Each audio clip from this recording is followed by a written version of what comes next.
où on va aborder les évolutions et les innovations dans le marketing direct, ce qui va nous permettre de nous pencher ensuite sur qu'est-ce que va être le marketing direct de demain. Parce que notre premier objectif, c'est évidemment de toucher notre cible, le client final, ce qui est de plus en plus difficile, que ce soit par mail, par email ou autre. Et l'objectif donc à travers ces innovations, c'est évidemment de créer la réaction chez le consommateur. Et on va voir comment on peut la créer et comment on la créera demain. Donc pour cette plénière d'ouverture, nous avons Lars Meyer-Warden, qui est professeur à l'EM Strasbourg, à l'IAE de Toulouse. Si je me souviens bien, il y a un livre qui a été élu meilleur livre du management 2012, il n'y a pas longtemps, et qui sera notre animateur et qui va nous parler un peu, qui va nous faire un retour sur les recherches. Actuellement, vous faites des recherches sur le client empowerment et vous allez nous en dire un peu plus sur le sujet. À côté, Sylvie Joseph, directrice innovation et marketing au courrier chez La Poste, qui va nous parler au nom de La Poste et aussi au nom de l'UDA, l'Union des annonceurs. Hervé Bloch, bonjour, qui est donc représentant de la DTEM, mais également fondateur, président de Digilinks, et qui nous parlera aussi de toutes les innovations, plutôt dans le digital, je pense. Donc, monsieur Henri Kaufmann, président du Cercle Marketing Direct, qui vient là autant en tant qu'expert et au nom du Cercle du Marketing Direct, et qui va pouvoir nous donner sa vision sur les innovations du marketing, que ce soit marketing digital, relations clients. Monsieur Scalia, donc Dominique Scalia, président de l'OHM, vous venez donc OHM, vous allez nous expliquer ce qu'est l'Observatoire du hors-média, et qui va pouvoir nous donner vraiment une vision du métier des experts sur l'ensemble des secteurs hors-média, et quelles sont les innovations et comment se projettent les professionnels dans l'avenir dans le marketing direct. Je vais demander à la régie de lancer le jingle et après vous allez pouvoir commencer cette conférence. Merci beaucoup.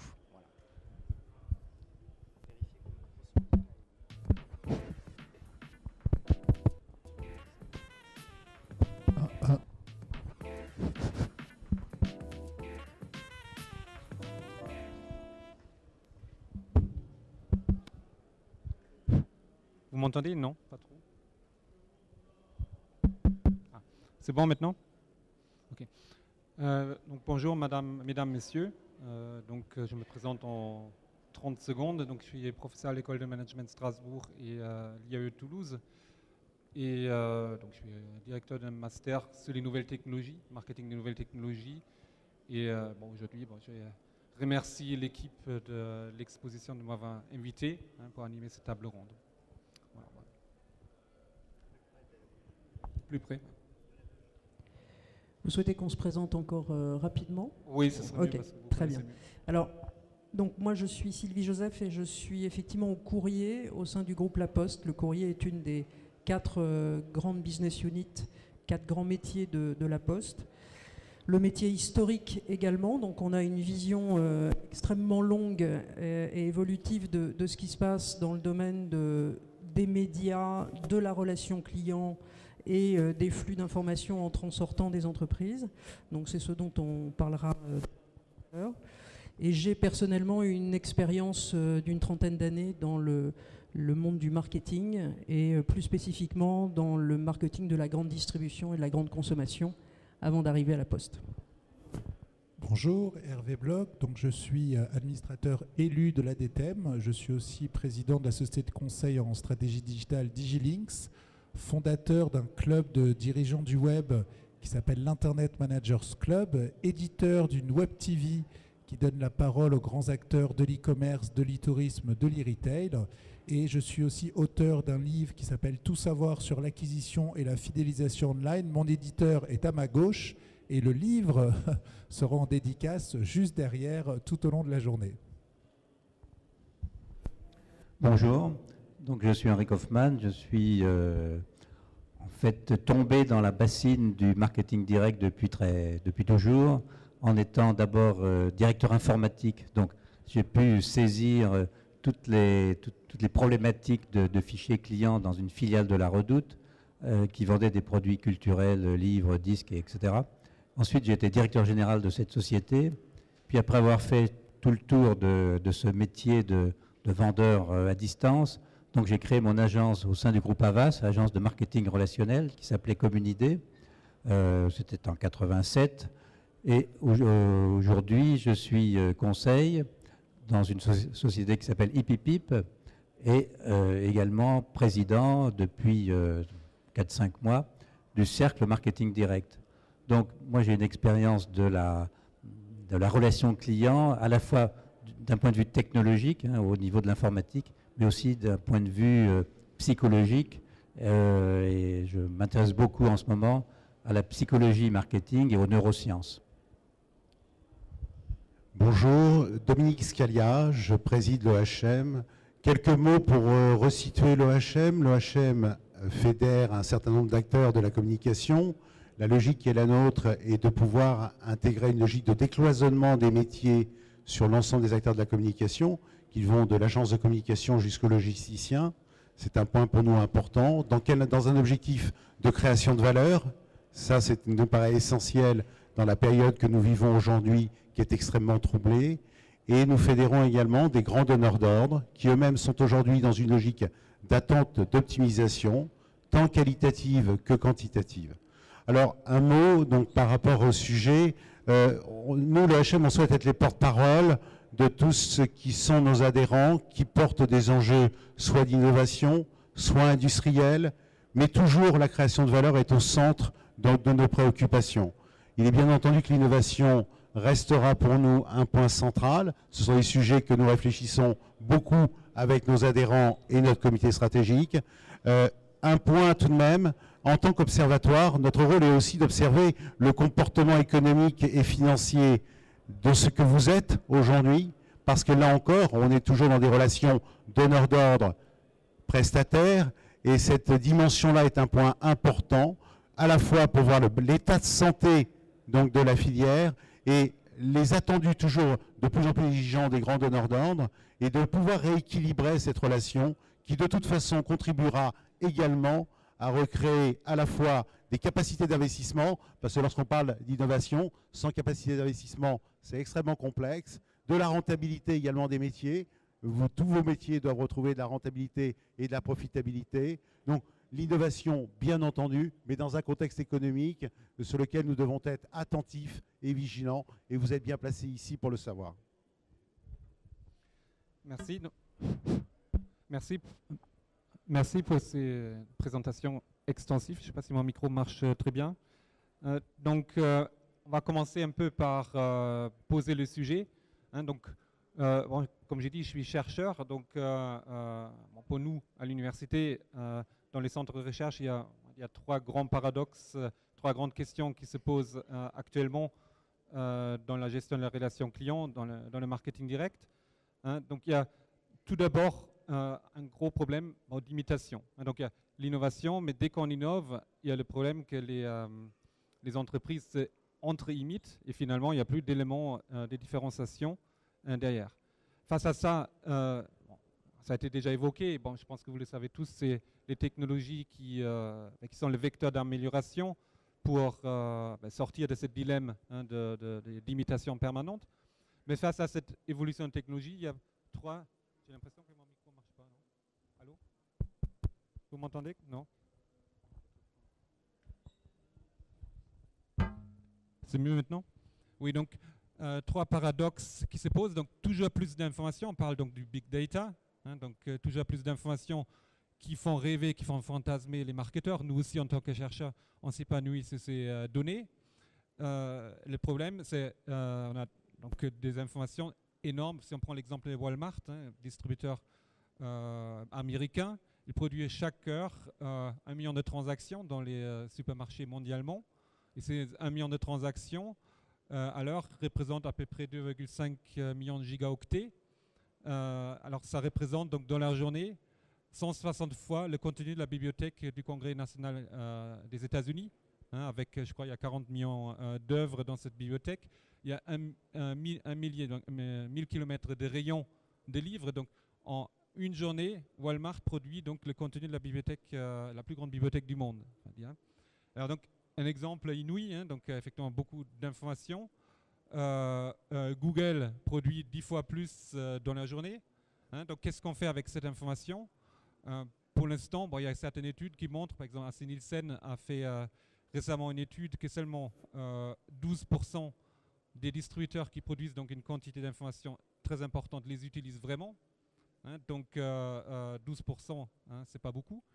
À côté, il y a des estimations que bon, il y a des manques de compétences, hein, clairement. Ce qui explique cette faible utilisation des données, c'est manque de compétences de data miners, hein, de personnes qui peuvent traiter ces informations, mais aussi manque un problème d'outils, hein, donc d'outils statistiques qui permettent de modéliser ces données, hein, de donner on va dire, un profil au client, hein, d'essayer de saisir le client. Donc face à ça, bon, McKinsey estime sur les 10 prochaines années un recrutement autour d'1 million de spécialistes en analyse de données mondialement, donc c'est un marché important, hein, ce qui montre effectivement le dilemme de l'information. Toujours plus d'informations, mais pas forcément toujours plus on n'arrive pas à mieux saisir les clients. Donc ça c'est pour moi un premier problème sur lequel je souhaiterais discuter aujourd'hui, comment les entreprises, comment elles voient ces problèmes, les responsables qu'on a aujourd'hui. Un deuxième dilemme, c'est toujours plus de choix. Hein, on parle du cross-canal, multicanal. Le consommateur achète où il veut, quand il veut, ce qu'il veut, à n'importe quel moment, dans une multitude de canaux. Alors, la question, c'est est-ce qu'il devient plus fidèle, hein, parce qu'il a maintenant le choix des canaux? Quel est le résultat sur le comportement d'achat? Nous, à l'université, bon, il y a un certain nombre d'études, des thèses de doctorat qui sont soutenues sur le sujet, sur le multicanal. Ça ne rend pas forcément plus fidèles les clients. Hein. Il y a des conflits de canaux, donc entre les canaux, si on prend l'exemple de la FNAC, hein, canal Internet est en conflit avec le canal réel, hein, du point de vente virtuel, réel de magasin. Hein, donc ça crée donc un certain nombre de problèmes. Donc le consommateur, toujours plus de choix, se recentre sur ses basiques finalement, il achète là où il a l'habitude d'acheter. 2, des conflits intercanaux. Deuxième paradoxe, donc on parlera aujourd'hui. Et le troisième paradoxe, c'est le client empowerment, hein, comme ça a été dit d'entrée. Je gère donc un groupe de recherche franco-allemand, moi je suis moi-même allemand, sur l'empowerment, client empowerment, c'est-à-dire la prise de pouvoir du consommateur. Hein, donc est-ce que le consommateur prend vraiment toujours plus de pouvoir? Il co-crée, il coproduit des produits. Finalement, comment peut-on l'intégrer? Comment au niveau organisation, c'est entre guillemets le meilleur employé de moi? Quelles sont les conséquences aussi au sein de l'entreprise quant aux employés? Comment les motiver? Bon, il y a un certain nombre de questions qu'on abordera aujourd'hui en fin de conférence, hein, on va dire les derniers 15-20 minutes d'aujourd'hui, comment les entreprises aujourd'hui répondent face à cette évolution, hein, donc du client toujours plus actif, toujours plus participateur. Donc on va commencer dans un premier temps sur les innovations, hein, donc les problématiques actuelles. Hein, est-ce que ces problématiques telles que je les résume en 3 paradoxes sont vraiment aujourd'hui les préoccupations principales des responsables marketing, hein, des marketeurs directs, hein, de ceux qui travaillent dans le marketing direct, des annonceurs, hein, des responsables des hors médias. Hein, donc c'est un peu la question qu'on va se poser. Est-ce que finalement, quelles sont les innovations pour vous, hein, qui vous paraissent les plus significatives aujourd'hui par rapport à ces 3 paradoxes? Est-ce que je suis en train de peindre une image peut-être un peu trop noire, hein, ce qui est possible aussi, face à cette évolution? D'autres questions, quelles sont les technologies, justement, fusion de technologies, hein. Je prends toujours un peu l'exemple qui devrait créer de la valeur pour les clients. Fusion de technologies, donc Internet ou les technologies de communication, avec un produit technologique qui finalement, pas un produit de haute technologie, un frigo. Le frigo intelligent, ça existe déjà, hein, qui gère automatiquement le niveau de stock des consommateurs, lié à un système d'information, peut facilement énormément la vie des consommateurs parce que les commandes s'effectuent automatiquement, un peu comme juste à temps, comme dans la grande distribution. Hein, donc, quelles sont les technologies un peu, je préfère peindre un peu l'image des technologies, fusion des technologies aujourd'hui qui peuvent aider les marketeurs à mieux travailler avec les consommateurs, mieux les satisfaire. Côté information, hein, quel est votre point de vue, hein? Est-ce que vous continuez toujours à stocker plus? Je sais que Walmart, justement, face à cette gigantesque masse d'informations, commence à recentrer aussi l'information, effacer l'historique d'achat, hein, donc, parce qu'ils ont vraiment du mal à traiter toutes ces informations. Hein, donc, quel est le point de vue, on va dire, en France là-dessus? Les méthodes, voilà, donc on va dire quelques questions d'entrée qu'on peut émettre là dans un premier temps. Donc, je ne sais pas qui a envie de parler en premier lieu. Alors, moi, j'ai une question dans la salle. Est-ce que vous savez ce que veut dire RFM? Levez ceux qui savent ce que veut dire RFM. Alors, attention, il y a des gens qui lèvent la main, je vais leur poser la question. Hein. Alors, RFM, est-ce que ça veut dire Return Frequency Management? Est-ce que ça veut dire une analyse de la base de données sur la récence, la fréquence et le montant? Ou est-ce que c'est une radio de la bande FM? Alors, réponse A, B ou C? Alors, réponse B. Alors, pourquoi je vous pose cette question? Parce que ça existe depuis, Henri, depuis des années, mais on a oublié, et effectivement, on a une masse d'informations, on parlait de Walmart tout à l'heure, et 12% des gens traitent cette information. Cette donnée de base qui est de dire, tiens, j'ai des clients, quels sont ceux qui sont récents, quels sont ceux qui m'achètent régulièrement et quels sont le montant de leur achat, ça va déjà permettre de faciliter une grande partie du travail CRM puisqu'on va pouvoir se concentrer sur les acheteurs à potentiel, travailler le repeat business, donc travailler des choses qui sont fondamentales. Donc plus on a d'infos et moins on va traiter cette info avec pertinence. Donc il faut revenir à des basiques. Effectivement, on peut aujourd'hui, notamment dans le digital, mesurer ce qui se passe chez nos clients, mais aussi chez nos prospects, leur comportement email, leur comportement navigationnel. Et donc, on a de plus en plus d'informations, mais il faut aussi revenir à des basiques. Il faut aussi traiter cette information intelligemment pour pouvoir capitaliser sur des outils, sur des technologies et sur toute cette donnée qui arrive en masse toutes les nuits, tous les jours et tout au long de l'année. Je souhaiterais réagir. Je partage cette vision, mais revenons aussi sur des choses simples. Vous avez raison. Hein. Les choses simples, c'est aussi les organisations des entreprises. La donnée, l'information, elle est multiple, elle est considérable. Vous l'avez expliqué, vous l'avez évalué et valorisé. Maintenant, revenons à la chose simple. L'entreprise, elle est faite en organisation bien souvent en silo. Cette notion de silo n'aide pas, et là je me retourne vers vous, n'aide pas à pouvoir exploiter d'une façon performante l'ensemble de la donnée dont on dispose. Chacun a sa donnée.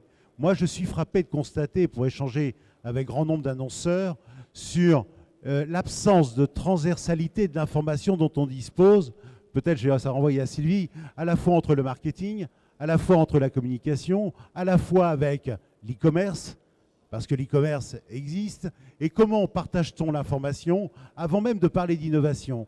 Est-ce qu'on ne doit pas reprendre le sujet sur l'organisation des entreprises, qui elle-même peut être un frein au déploiement de véritables solutions, alors que ces solutions et ces technologies aujourd'hui existent?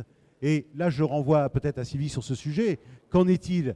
Quelle est ton observation? Mais moi, ma lecture, c'est un problème de fond qui me semble être essentiel, cette notion de silo dans les entreprises et qui ne favorise pas la mise en exploitation de toute technologie qui existe, aussi brillante soit-elle, mais comment les exploiter? Alors, peut-être pour rebondir, puisque vous me tendez la perche, Dominique, sur l'observation que l'on a des entreprises qui sont nos clientes, et de nous-mêmes d'ailleurs, puisqu'on ne départ pas dans le paysage en tant qu'entreprise courrier ou La Poste. Effectivement, il y a un sujet d'organisation. Alors, il y a en fait un double sujet d'organisation. Il y a un sujet d'organisation humaine, c'est-à-dire qu'aujourd'hui, on a affaire à des logiques de silos, de direction marketing, direction de la communication, direction de la relation client. Certains ont des bouts ou la complétude du CRM, mais c'est souvent des bouts.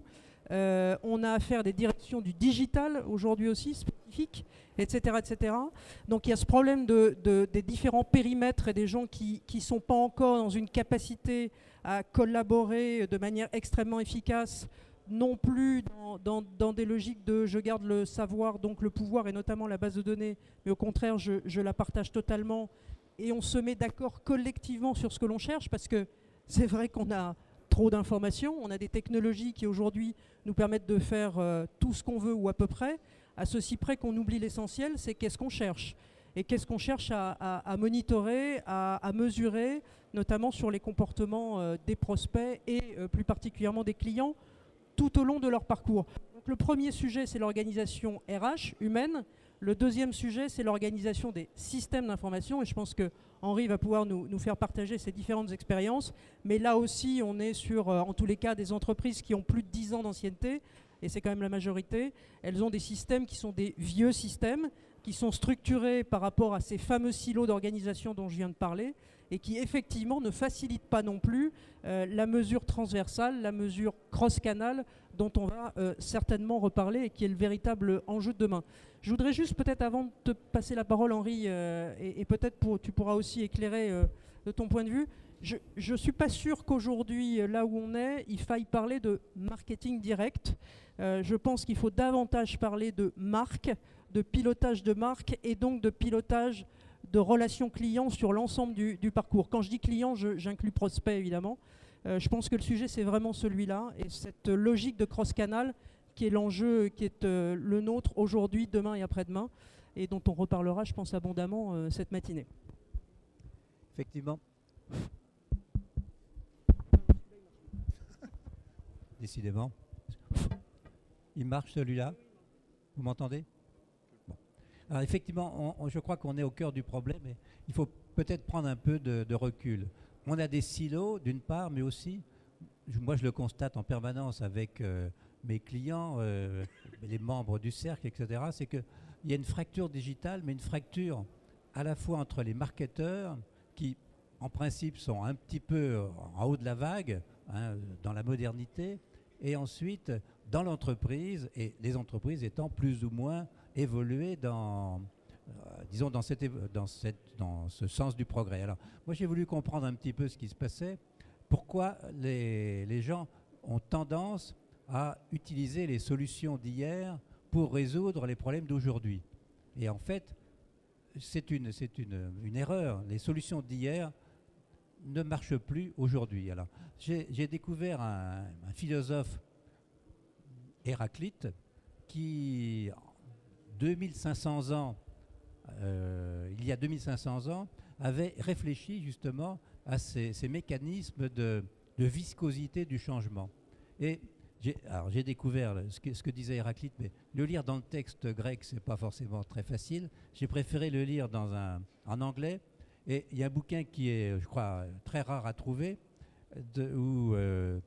qui explique, qui met en œuvre et en perspective les fragments d'Héraclite. Et le titre d'abord est tout un programme, c'est « Expect the unexpected or you won't find it ». C'est-à-dire que préparez-vous à accueillir l'inattendu, sinon vous ne le trouverez pas.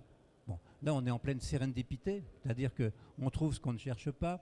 Et je crois, une des missions fondamentales que nous avons en tant que marketeurs, c'est d'ouvrir ou de faire ouvrir les yeux, les oreilles, les cœurs de nos responsables d'entreprise pour que les silos disparaissent, pour que la communication d'un département à un autre puisse passer et que ce ne soit pas soit l'informatique, soit le commercial qui prennent le leadership, mais l'ensemble de l'entreprise. Ça, c'est, je pense, notre mission fondamentale. Et les progrès, en ce moment, on vit une époque absolument incroyable en termes d'évolution. Bon, le smartphone étant peut-être le symbole ultime de ce progrès, bon, mais il y a quand même beaucoup de résistance. Et bon, notre rôle, encore une fois, ça va être de combattre ces résistances et d'accepter toutes ces nouveautés qui bouleversent. Alors, Sylvie disait à l'instant qu'on a des systèmes qui sont installés. le problème, c'est que très souvent, les financiers disent « mais on ne va pas changer le système parce qu'il n'est pas amorti ». Mais c'est une connerie monstrueuse. C'est qu'à un moment donné, l'entreprise va mourir parce que son cœur est, disons, n'est plus résistant et il est plein de graisse. Bon. Et donc, on a des systèmes intérieurs qui sont pleins de graisse. Je voulais faire une remarque à cet instant, et excusez-moi, oui, mais je voudrais revenir en arrière. En 2000, on a eu une débauche de moyens et d'investissements considérables par les grands donneurs d'ordre et les grands annonceurs en matière de CRM. Combien de CRM déployés à ce moment-là, avec des masses d'investissements, et ça renvoie aux financiers, Henri, eh bien, des masses d'investissements considérables qui n'ont, pour la plupart d'entre eux, pas fonctionné et qui n'ont pas été déployés. Et alors que les investissements étaient considérables. Donc aujourd'hui, lorsqu'on parle au top management d'investir, et ça renvoie, vous avez raison, on devrait investir, mais d'investir sur ces sujets-là, un traumatisme profond revient à la surface, donc de 2000. Je m'excuse de revenir en arrière, mais n'oublions jamais cela. Quand vous parlez à un dirigeant d'entreprise, vous allez repenser votre CRM, il ne vous reçoit plus, ou il ne vous écoute plus, ou il a peur. Il s'est dit, ça va encore me coûter combien? Eh bien, c'est bien là la question. Et là, je crois qu'aux acteurs que vous êtes, comment arriver à convaincre sur des nouvelles solutions, beaucoup plus mobiles, beaucoup plus, je dirais, plug and play, beaucoup plus efficientes, et remettons au moins un élément au cœur du débat, c'est la performance. La performance, aujourd'hui, des vecteurs entre eux, et l'efficacité qui permettra de donner l'envie aux grands donneurs d'ordre et aux annonceurs d'investir et par conséquent d'utiliser ces modèles. Mais soyons souples, soyons agiles, soyons mobiles, attention à ce syndrome, ne l'oublions jamais. 10 ans après, le syndrome est encore là et les dirigeants d'entreprise n'ont pas tant changé en 10 ans. Simplement, un tout petit exemple qui est frappant, c'est il y a quelques années, on a dit « Ah, les témoignages des clients, c'est quelque chose d'extrêmement important, il faudrait les mettre sur les sites marchands. » Et il y a eu des levées de boucliers qui ont dit « Attends, mais vous vous rendez compte, les Français sont des râleurs nés, donc ils vont mettre que des commentaires négatifs. Ça va tuer mon image, ça va tuer ma marque. » En réalité, qu'est-ce qui se passe? D'abord, quand on s'exprime en public sur un site, eh bien, seulement 20% en moyenne des commentaires sont négatifs et 80% sont positifs. Les 20% négatifs crédibilisent les positifs et, au miracle, quand on met des commentaires positifs et négatifs sur un site, le chiffre d'affaires du site augmente avec un nombre à 2 chiffres. Alors, donc la rentabilité, enfin la valeur ajoutée, elle est évidente, mais la frilosité souvent des dirigeants ou des financiers n'est plus de mise. Ils ont une vision à court terme, bon, nécessaire, mais ce n'est pas suffisant. Alors, sur la logique de performance, 2 points. Il y a 10 ans, un projet CRM, c'était plusieurs millions, dizaines de millions d'euros. Aujourd'hui, un projet CRM, c'est plusieurs centaines de milliers d'euros. Et encore quand on est une très grande structure. Et le deuxième point, c'est que quand on est dans une logique multicanale, on a des données issues donc effectivement des prospects, pas simplement des tickets de caisse et des clients, et on va pouvoir monitorer de la performance et donc avoir rapidement des quick wins et donc démontrer que certains investissements ont un retour immédiat dans l'année. Et donc une dépense et un revenu dans le même exercice fiscal. Et donc l'idée et la logique aujourd'hui, c'est d'essayer le plus possible d'identifier ces axes de performance, voire de rémunérer certains prestataires partiellement à la performance, et donc de les impliquer dans la réussite du projet. Et donc c'est ce que je vois moi au quotidien avec tous les acteurs du marketing direct ou digital avec lesquels je travaille, qui ont envie, surtout en ces temps de crise, de démontrer la performance des investissements, voire même d'être rémunérés partiellement sur l'efficacité, l'efficience des différents investissements. Juste un complément, enfin plutôt une réflexion que je me faisais en vous écoutant tous parler tout à l'heure. Je pense aussi que dans les directions marketing au sens large, et on peut y mettre la communication d'ailleurs dedans, Je pense qu'on ne parle pas assez de finance, on ne parle pas assez de commerce. Et donc typiquement sur les investissements CRM, on ne les relie pas et on ne les connecte pas directement à la partie business, à la partie commerciale. Parce que quand ils sont organisés effectivement pour alimenter de la génération de leads, de l'incrément sur la réputation, la fidélisation, etc. Et quand on arrive à le traduire financièrement, on a une démonstration vis-à-vis de l'entreprise et de ses dirigeants qui est peut-être un petit peu plus simple. C'est pour ça que je pense aussi que dans le monde dans lequel on vit actuellement, et compte tenu des évolutions, certes technologiques, mais surtout grâce à la technologie de l'évolution du comportement du consommateur, qui lui est basique et va effectivement prendre ce qui est utile au moment où il en a besoin. Donc par exemple, il va utiliser le courrier à certains moments pour préparer ses achats, et puis quand il va avoir un problème, il va vouloir utiliser Twitter pour nous renvoyer un message direct. Et il ne va pas toujours le trouver d'ailleurs, je vous donnerai un exemple juste après. Ça veut dire que je pense qu'on va vers une logique où les directions, les différents métiers qu'on connaît, que j'ai cités tout à l'heure, vont progressivement disparaître pour être beaucoup plus recentrés sur une logique de pilotage, enfin de direction de la marque et de la relation client, et avoir effectivement quelqu'un qui pilote l'ensemble du processus et qui mesure l'ensemble des comportements au fil des étapes du parcours client, et comment ça alimente le business et comment ça alimente la marque. Enfin, objectivement, aujourd'hui, il y a quelques financiers qui se sont lancés dans l'histoire il y a quelques années, mais malheureusement sans grand effet. Mais la marque est un véritable actif aujourd'hui, au même titre que les actifs immobiliers ou les actifs ressources humaines que vous avez dans l'entreprise pour la faire fonctionner. Je pense qu'on n'en a pas encore tout à fait pris assez conscience et qu'elle n'est pas au cœur du sujet, qu'on est encore trop partagé. Or, c'est quand même fondamental, et ce n'est pas Henri ou vous-même qui allez me contredire, au sens où c'est un élément majeur pour travailler la réputation, l'engagement, donc forcément à un moment donné la consommation et la récurrence de cette consommation, donc la récurrence du business. Donc je pense que ça c'est assez fondamental, et objectivement, bien sûr les technologies, pour revenir à la question que vous posiez tout à l'heure, sont assez fantastiques et ça nous permet d'avoir des effets de levier sur beaucoup de choses et une bien meilleure connaissance du comportement du consommateur, mais je pense qu'il faut revenir au basique, et effectivement c'est le client. Qu'est-ce qu'il fait? Pourquoi il choisit mon produit ou mon entreprise plutôt qu'une autre? Et comment j'arrive à le traiter du mieux que je peux tout au long de son parcours, tout au long de sa vie, y compris et peut-être surtout quand il a des problèmes. Et aujourd'hui, pour vous donner un exemple qui est un exemple personnel, moi j'ai en charge donc le marketing, mais j'ai aussi en charge la réclamation client. Aujourd'hui, de par les systèmes dont on dispose, on a pourtant un CRM. Je ne peux toujours pas mettre directement les flux d'informations qui viennent du système de réclamation dans mon CRM. Je suis obligé de le faire à la main.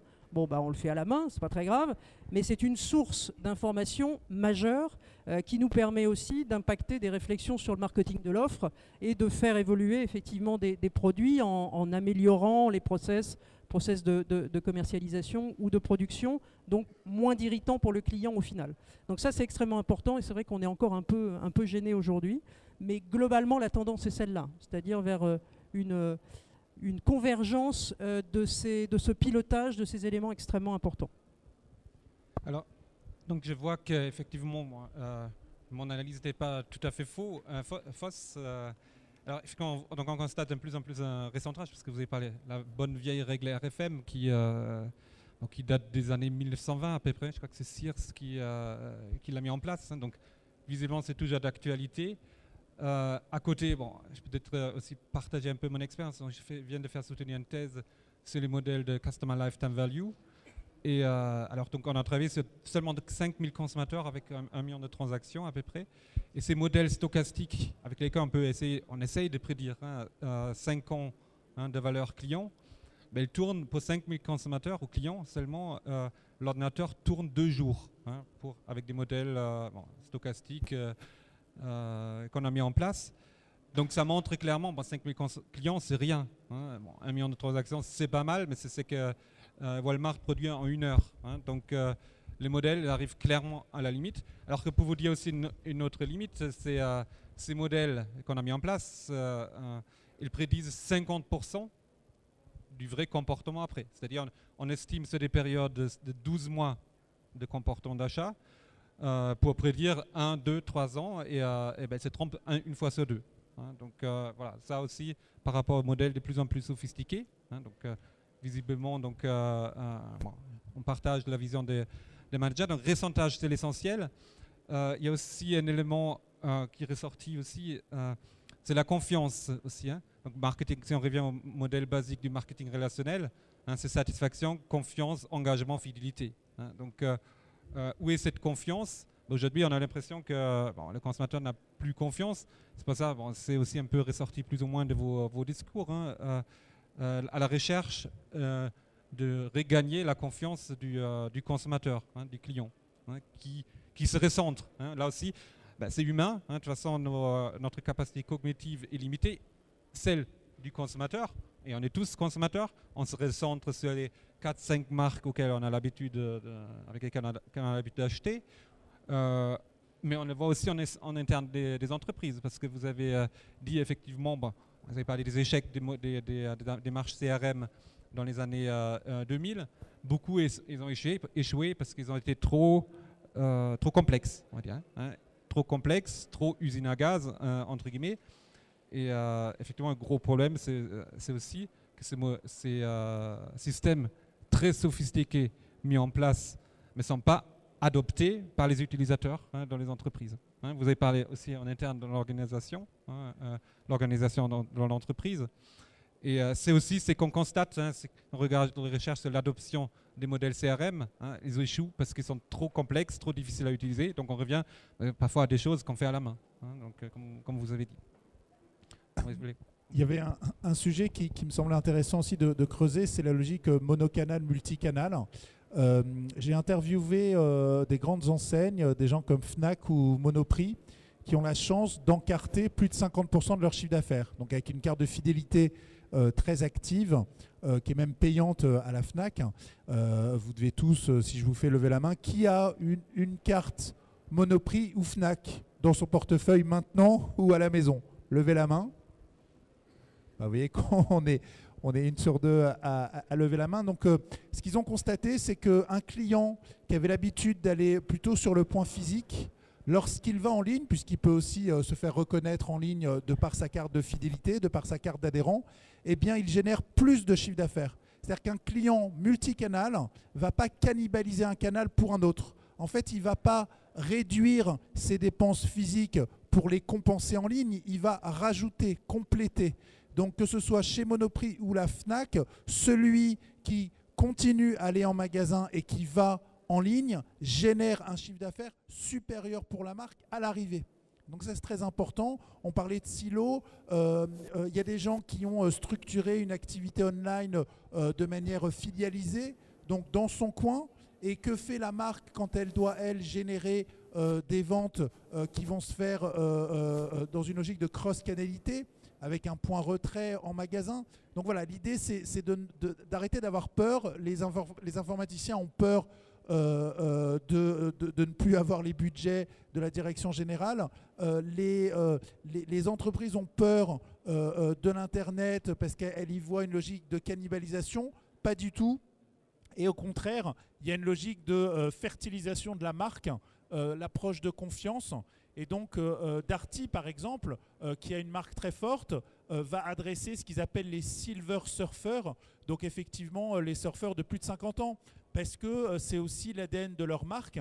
Donc, ils vont juste diriger une partie de leur clientèle, mais ça n'empêche que ces clients-là, ces silver surfers-là, vont continuer à aller en magasin quand ils le souhaitent.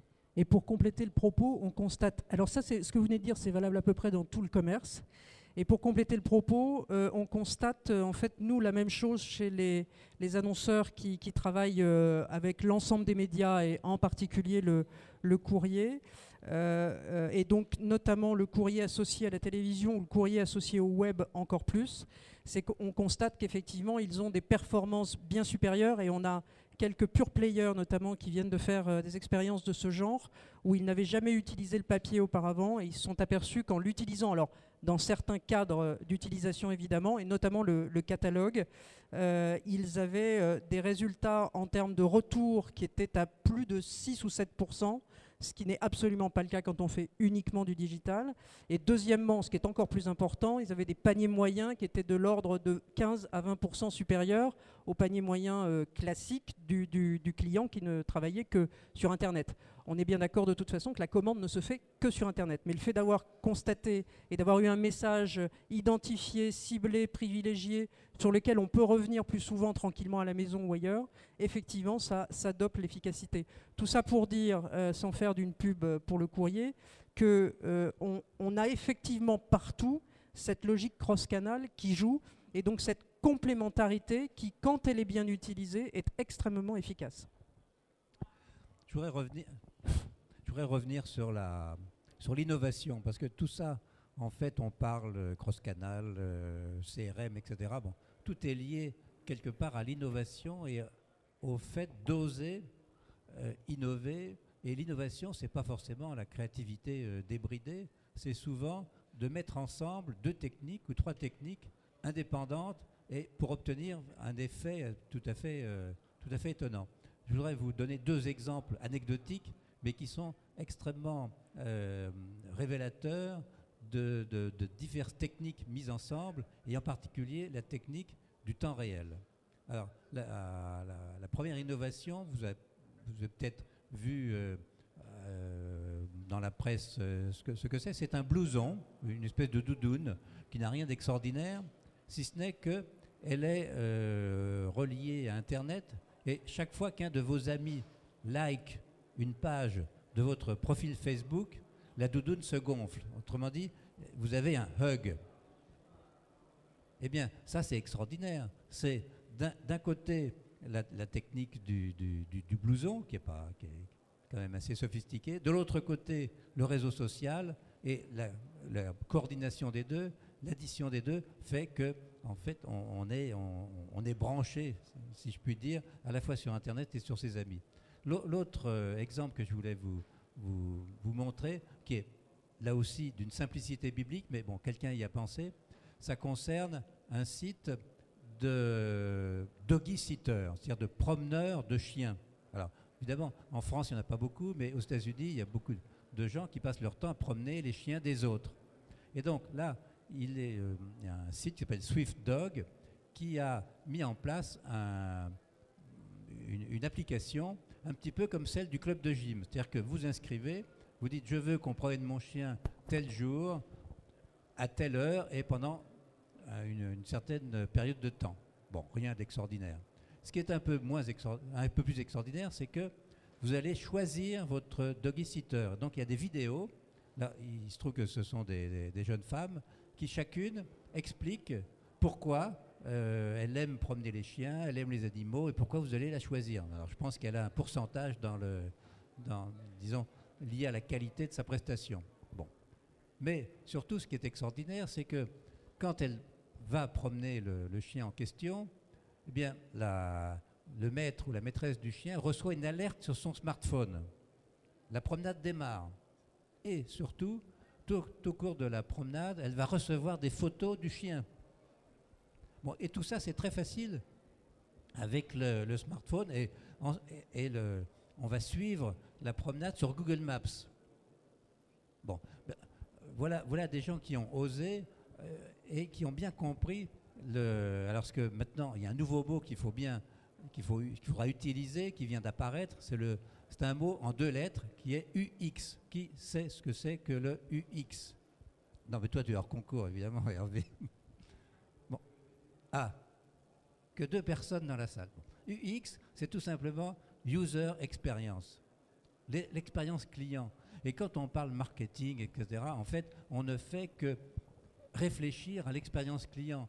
Et on parlait tout à l'heure, notre professeur parlait de multi-choix et du paradoxe du choix.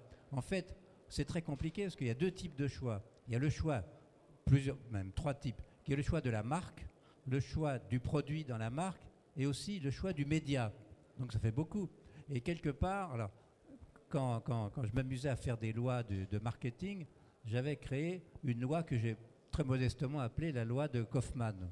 Bon, comme ça au moins c'était clair. C'est une loi qui disait, quand on n'a pas de choix, eh bien, c'est simple. Mettons, c'est le coefficient 100. Dès qu'on a un choix double entre A et B, eh bien, le nombre de ventes diminue parce qu'on doit à la fois choisir est-ce que j'achète ou pas, et ensuite est-ce que j'achète A ou B. Et donc on avait une courbe qui descendait et ensuite qui remontait parce que beaucoup de choix facilitent la vente. Puis au bout d'un moment, il y a une espèce de dégoût parce qu'on ne peut plus choisir.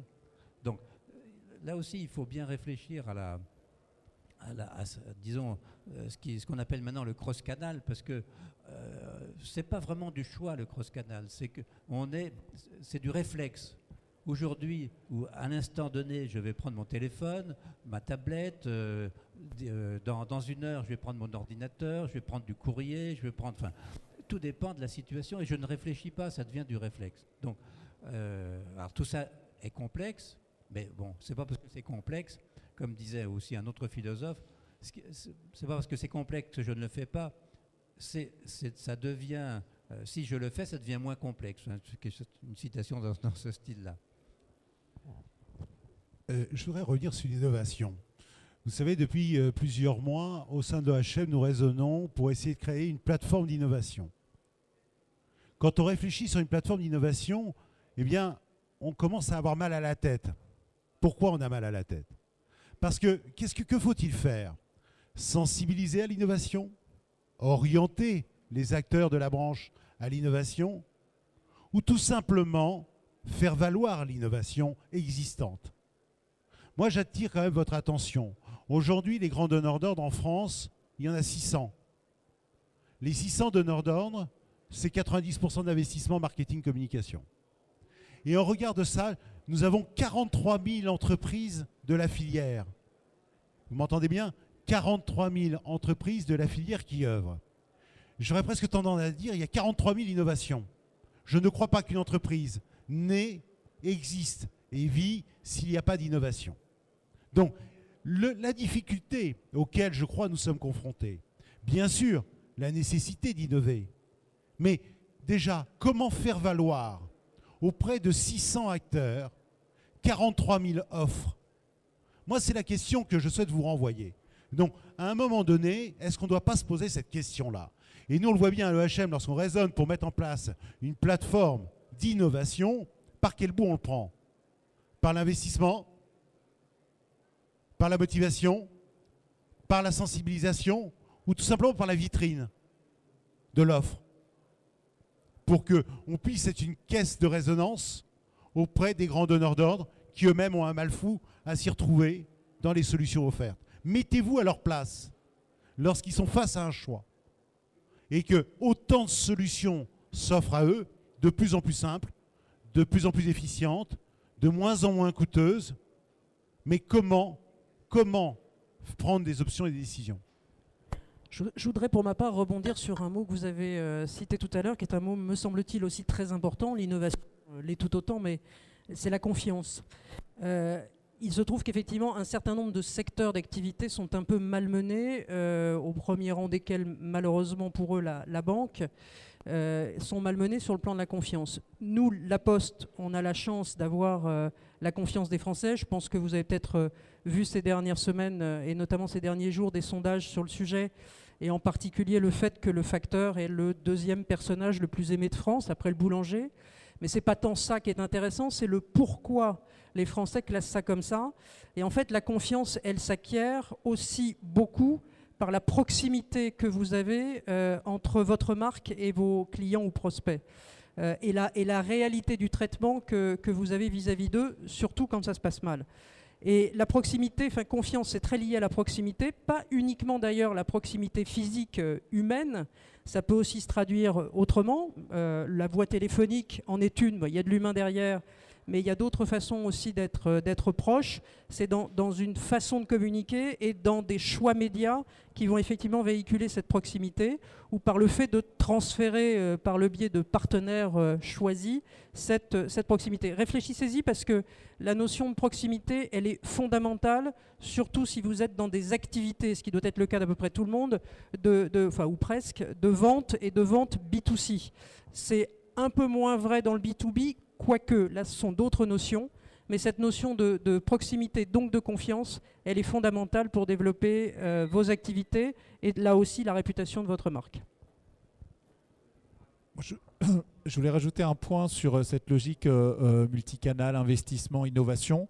Quoi qu'il arrive, les consommateurs, eux, ils ne comprennent pas que quand ils arrivent sur un site mobile, ils ne soient pas reconnus de la même façon que lorsqu'ils arrivent dans le magasin ou lorsqu'ils arrivent sur le site. Pour eux, ils sont beaucoup plus matures que vous. Aujourd'hui, le consommateur, il n'a pas envie d'être traité en silo, il a envie qu'on le suive de bout en bout de son expérience. Et donc, finalement, les internautes ne vont pas vous attendre longtemps.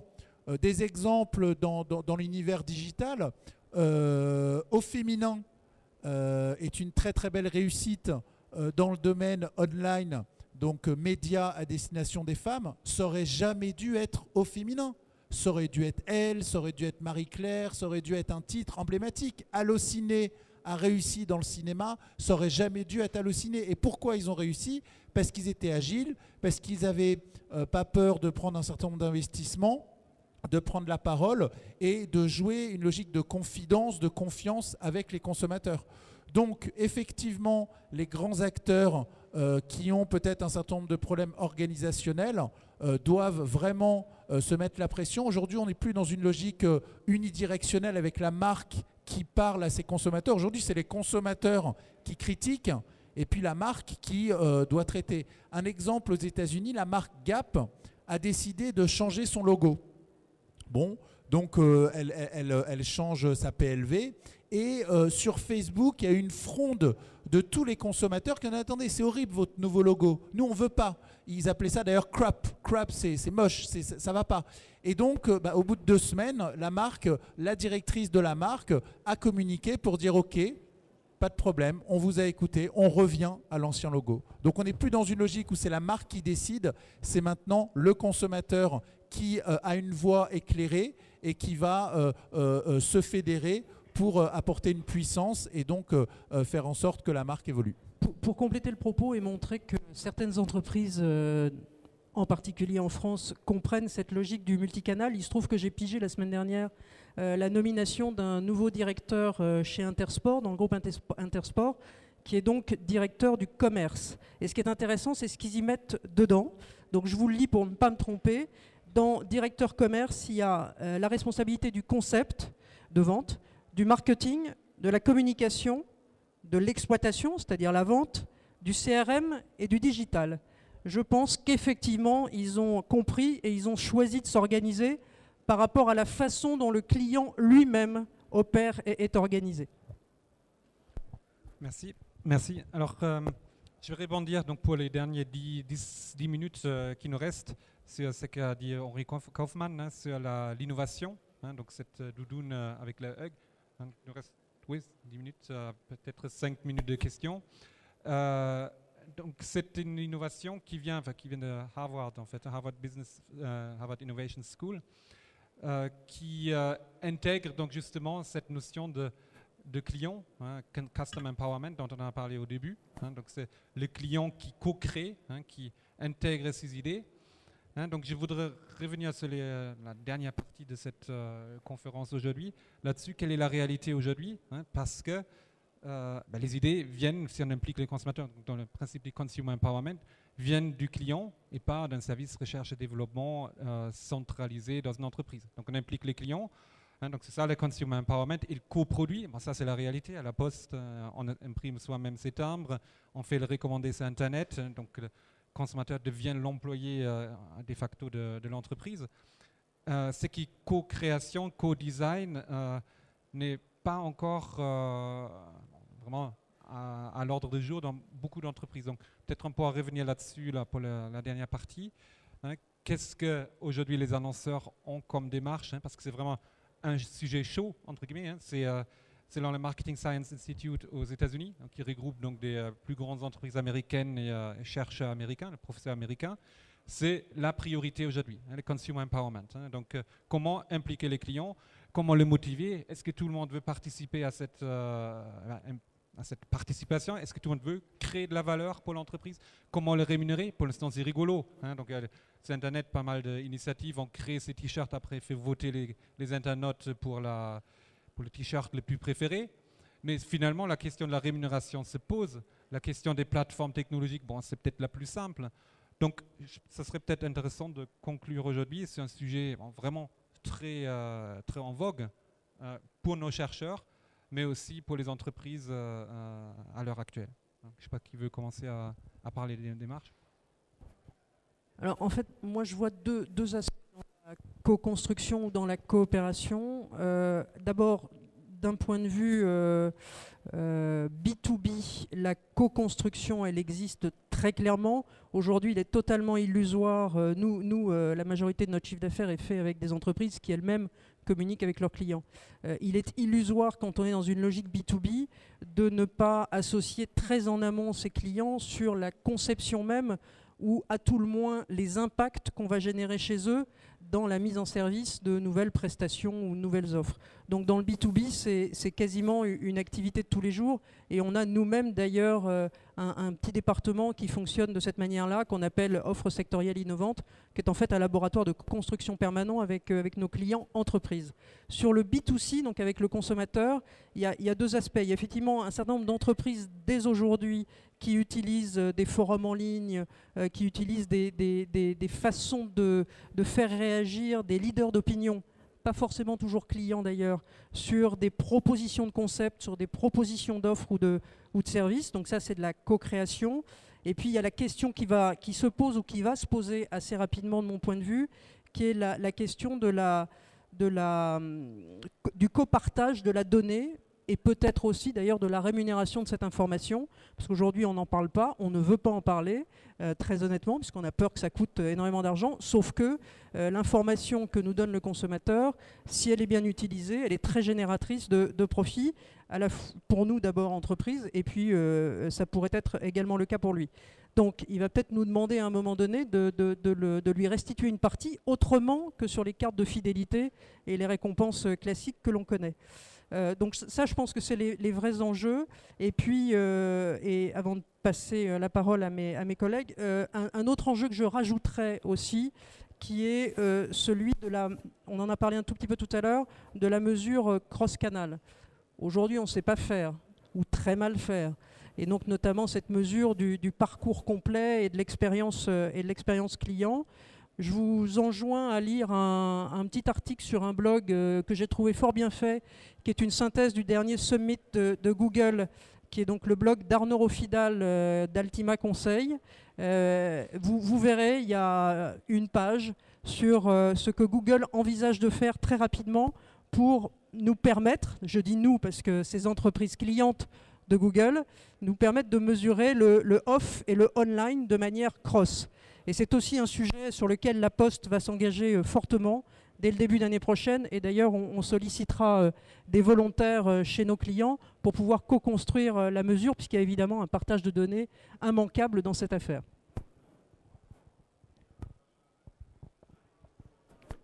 Personnellement, moi j'ai toujours été très circonspect sur les études qui demandent aux clients ce qu'ils veulent. Parce que dans un univers d'innovation complètement déjanté, les clients ne savent pas, c'est nous qui savons.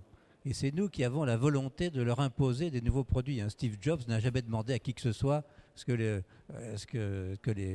les gens voulaient. Alors, j'ai été frappé récemment à New York par une conférence sur le côté cool des marques.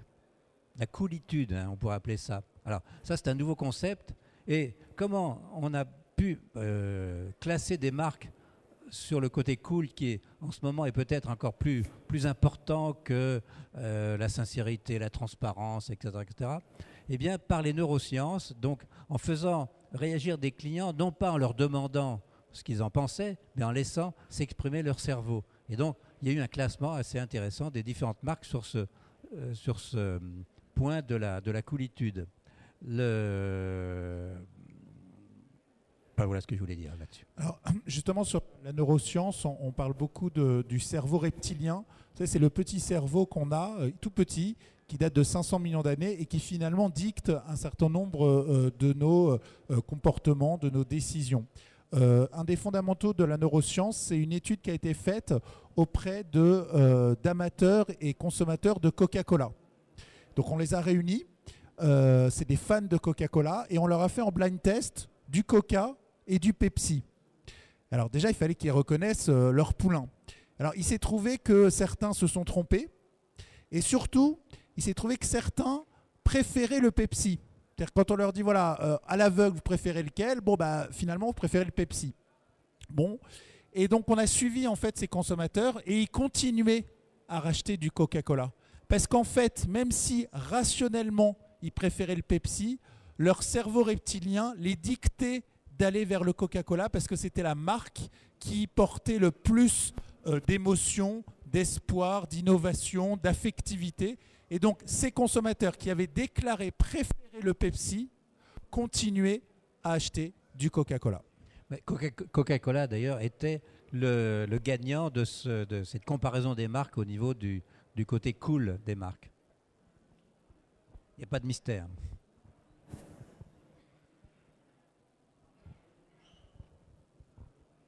Pas d'autres. Il n'y a pas d'autres contributions, commentaires là par rapport à. Il y a peut-être des questions dans le public à poser. Donc ça tombe bien. Je voulais rajouter quelque chose sur le côté transparent des marques, et en particulier des marques de voyage. Il se trouve que récemment, j'ai eu une expérience un peu malheureuse avec une compagnie aérienne qui avait augmenté son prix entre le tarif que j'avais vu et le moment où j'avais passé commande. Et j'ai été sidéré, pauvreté des explications du community manager qui effectivement avait pour rôle de répondre, mais aucun rôle d'initiative commerciale. Et donc ce côté j'ai tous les droits de la marque face au client, ce n'est plus valable, puisque maintenant le client a des tribunes à sa disposition, des tribunes gratuites que sont Twitter, Facebook et autres, et que ça va très vite. À propos d'ailleurs de petite anecdote à propos de Twitter, Twitter a battu le record du nombre de tweets cette nuit avec l'élection d'Obama.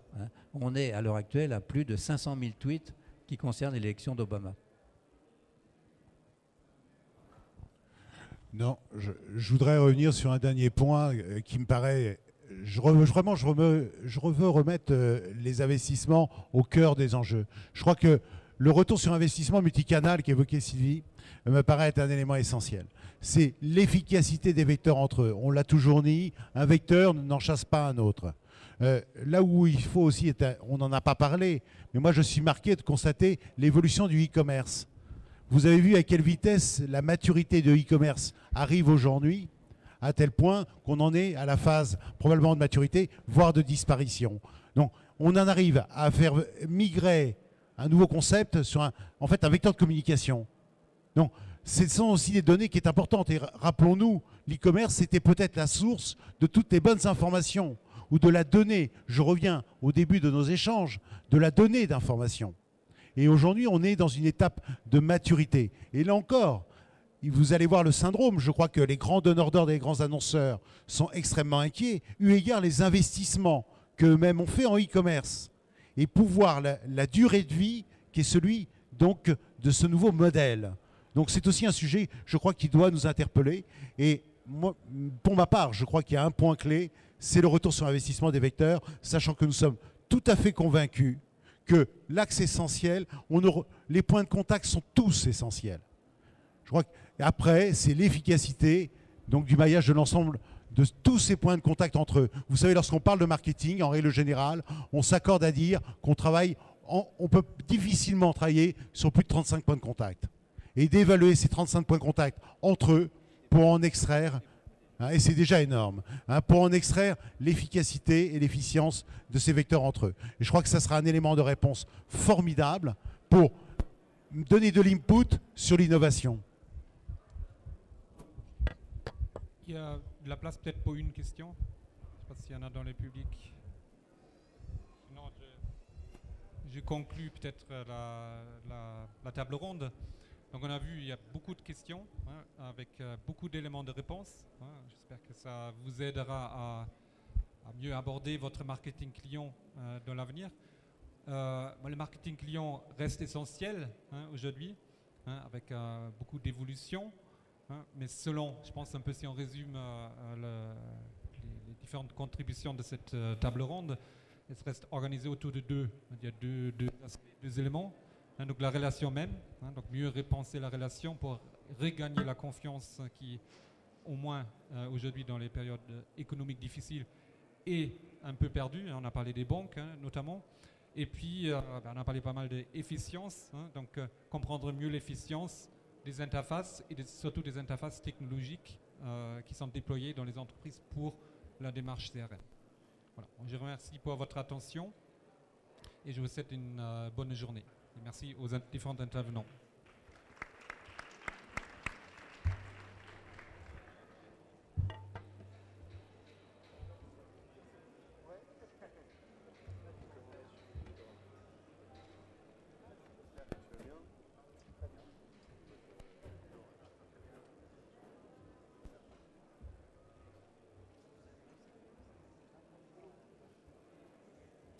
Yeah.